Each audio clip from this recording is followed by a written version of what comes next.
Hello everyone, myself doctor Mohammad Zahid, PG scholar in Unani medicine.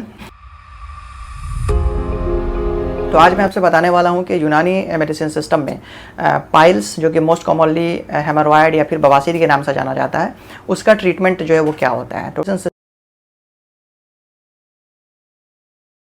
यूनानी medicine में जो बवासीर का ट्रीटमेंट होता है उसके लिए बहुत सारी ट्रीटमेंट अप्रोच हैं। यानी कि अगर हम ट्रीटमेंट थ्रू ड्रग्स करें, यानी फार्माकोथेरेपी को यूज़ करते हैं, तो उसमें बहुत सारे फॉर्मुलेशन यानी बहुत सारे टाइप्स के ड्रग्स को यूज़ की गई है। कुछ दवाएं जो होती हैं वो पिल्स के फॉर्म में होती हैं, जिसको हब बोला जाता है, जैसे कि हब्बे बवासीर बादी या हब्बे बवासीर खूनी। तो हब्बे बवासीर बादी को जो है वो हम नॉन ब्लीडिंग पाइल्स में देते हैं, और हब्बे बवासीर खूनी जो है वो ब्लीडिंग पाइल्स के कंडीशन में देते हैं। इन दोनों की जो डोजिंग होती है वो 2-2 पिल्स हम सुबह शाम खाना खाने के बाद खिलाते हैं। माजून मुकिल जो है एक सेमी सॉलिड प्रिपरेशन होता है और ये एक मीठी दवा होती है। इसकी जो डोजिंग होती है वो 7 gram at early morning at evening time. उसके बाद एक मेडिसिन है टाइम हमको क्या करना है कि कॉन्स्टिपेशन के रिमूवल के लिए ट्रिपल मुकिल का यूज़ किया जाता है।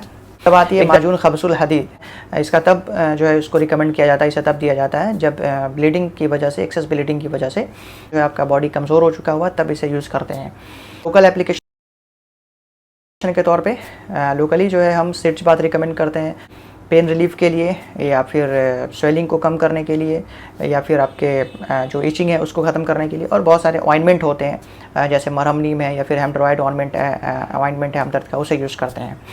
एक बात आती है कि क्या ये ट्रीटमेंट जो ये कंजर्वेटिव ट्रीटमेंट जो है, ड्रग्स के थ्रू ट्रीटमेंट जो है, ये प्रॉपर है या नहीं है। तो सबसे बड़ी बात आती है कि अगर आपके जो पाइल्स के जो सिम्टम्स हैं, यानी कि अगर ये डिजीज़ कंडीशन सीवियर फॉर्म में है, यानी कि बहुत ज़्यादा पेन हो या फिर ब्लीडिंग बहुत एक्सेस है, या फिर आपके पाइल मासेस जो है वो बहुत बड़े हैं, तो वहाँ आपको सर्जिकल जो अप्रोच है उसको फॉलो करने की ज़रूरत है। कि एवं अस्पताल पटना के 29 नंबर ओपीडी जो मेडिसिन ओपीडी है, वहाँ आके आप कंसल्ट कर सकते हैं। थैंक यू, बहुत शुक्रिया। एवं अस्पताल